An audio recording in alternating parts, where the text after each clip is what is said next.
Ladies and gentlemen, hey, hi, how you doing? Welcome back to the channel. Thank you so much for stopping by. Today we ended up getting some new patch notes for Battlefield 6. We now know, because of the Season 2 delay, that next week on January 20th, we're going to see our next major Battlefield 6 update drop. This is going to be the 1.1.3.5 update. And today we got an early look at the update patch notes and everything that'll be changed, fixed, or addressed in this patch itself. So really important here. This will be our first major update of 2026, and obviously the first step towards rebalancing quite a few things, addressing some of the major concerns and major issues with the game ahead of the Season 2 launch next month, of course. So let's dive in. Let's see what they've got in store for us. They say, with the update here, we are delivering a smaller set of focused improvements aimed at polish and consistency across Battlefield 6. Right away, I would say pretty good news there, because polish and consistency are two things that the game has been inconsistent with so far, right? This update enhances melee responsiveness, refines jet combat, improves ladder interactions, and resolves UI and HUD issues in multiplayer and RedSec, alongside fixes for Battle Royale and Gauntlet stability. So as we dive into all the patch notes here, keep in mind, I always got you guys covered with everything going on in Battlefield. When we get new communication from the devs or the dev team, when we see new seasonal updates, new weapons added in, the best setups you want to be using, everything going on in Battlefield is right here. So feel free to hit that subscribe button to always stay in the know. And if you guys enjoy the videos, we go through all the updates coming early next week, do me a favor, drop a like on the video. It really does help grow the channel, and share the video around. Again, this update will be live on Tuesday, January 20th at 9 a.m. UTC, which is 1 a.m. Pacific time, 4 a.m. Eastern time. So basically the middle of the night here in North America. So they say major updates: improved responsiveness, consistency, and sprint behavior for melee attacks, including knives and the sledgehammer; updated jet combat balance by reducing jet cannon effectiveness against other air vehicles; updated and refined the UI and HUD across multiplayer and RedSec, improving armor bar visibility, reticle presentation, and menu navigation. So the actual changelog here with some vehicle updates: they fixed an issue where vehicles could explode when a takedown was performed on an enemy soldier lying on top of them. Really niche issue, but nonetheless, that's been updated. Reduced jet cannon damage against other jets and helicopters, requiring approximately 40% more hits to destroy enemy air targets. So we have, a little bit more balance there in competition amongst the better pilots and whatnot. With weapons here, bipod attachments no longer display as always, providing a hipfire accuracy bonus, as this bonus only applies when the bipod is actually deployed. They fixed an issue with the Grim 1.5 times optic on the DB12, cost being fewer loadout points than intended. It was 15 instead of 25 there. Fixed an issue where the RPKM iron sights would shoot low when using the short barrel. So again, kind of a niche one there, but kind of breaks the gun if you had that specific build on it.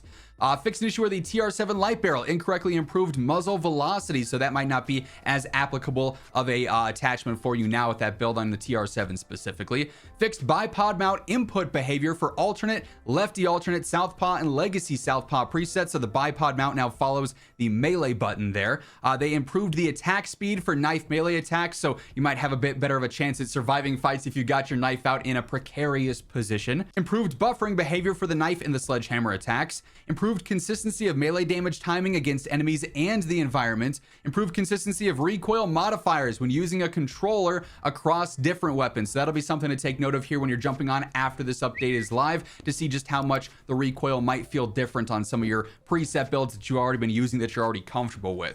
Improved how sprint is interrupted when performing melee attacks. Sprint is now only interrupted until the attack reaches its target, rather for the full duration of the animation. In the firing range, target dummies can now take damage while in the process of getting back up, so if you want to just keep spraying and praying, you can. Shooting with a suppressor now emits a small muzzle flash when viewed from close range only, so a bit of a niche update and change to that. With gadget updates here, they fixed an issue with the GDPIS was not destroyed when targeted by the recon drone, defibs, or the repair tool. They also fixed an issue where the sniper decoy did not properly hide scope glints from nearby snipers. So that thing was kind of functioning strange from the get-go. I know Ace did a video highlighting how sometimes it was hiding your scope glints at some pretty random distances for some reason. So they have balanced that a little bit. With the assault ladder, they fixed an issue where ladders positioned above the player could not be entered, an issue where soldiers could be launched unexpectedly when attempting to enter a ladder. I can't remember how many times this has happened to me now. It seemed like a constant thing whenever I try and interact. So I'm personally glad they've fixed that. They also improved the soldier animations when climbing the ladders. With UI and HUD updates, I'm hoping for some important things here. Added a new option allowing players to customize the reticle color inside weapon and gadget scopes. That's a huge W. Like, Don't get me wrong, there are certainly more pressing issues in the game than the color of my reticle, but this is a customization thing I've been wanting in the game, and I know a lot of people have been wanting in the game basically since launch. So that's an absolute W that's now in the game. I can have my blue dots, my green dots, however I want. That's a good news change there for sure. Fix an issue where the home screen focus navigation can become locked to the bulletin. Fix cases where weapon menus displayed incorrect reload time stats for certain LMGs. Soldier lighting improvements to the front ends. Improved front end lighting to enhance the visual quality of soldier characters. The reticle color option now correctly updates reticle colors for thermal scopes and other supported gadgets. With VFX and video updates here, they adjusted explosion particle effects by lowering the shockwave force as well. Then we get some RedSec specific updates here. They say fix an issue where jump landing movement speed reduction behaved inconsistently in RedSec compared to the other multiplayer experiences. So the jump landing movement reduction there might have felt a little bit too extreme in some cases, might have just felt inconsistent. Shouldn't be running into that anymore. For maps and modes, they fixed an edge case in Gauntlet, specifically in the data extraction where the drone could disappear permanently if the drives were deposited at the exact moment it landed. Super niche issue there, but could break the mode. With UI and HUD in Battle Royale, they fixed an issue where the armor bar could disappear intermittently. Then also an issue where the airburst incendiary launcher icon appeared as a grenade in the loot feed. So some smaller visual bugs going on there. In Gauntlet, they fixed an issue where the armor bar could disappear quickly after quickly editing a loadout as well. So again, just some minor UI and some visual bugs there. And surprisingly enough, that's actually the end of these patch notes. So I'm not gonna lie.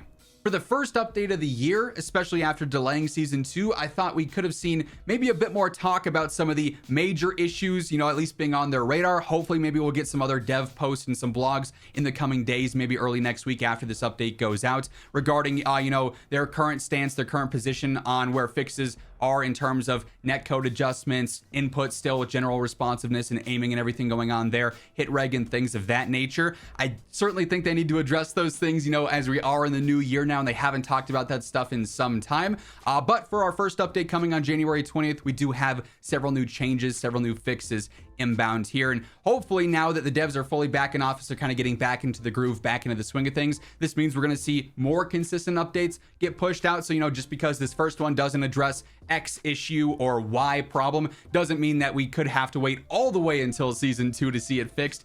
Obviously, time will tell there, but as I mentioned at the start, as we see new communication, new responses from the devs themselves, because a lot of them do just individually confirm various updates are inbound. If we see new blogs or game updates like this, you guys know I'll be covering all of that right as it happens. So if you want to be informed for everything going on in Battlefield, this is the place to be. Feel free to hit that subscribe button, and if you guys enjoyed the video, hit that like button on your way out as well. Much love to everyone who does take the time to do so. But that'll wrap things up once more. Thank you so much for tuning in, and until next time, take it easy, have an awesome rest of your day, and I'll catch you later. Peace out.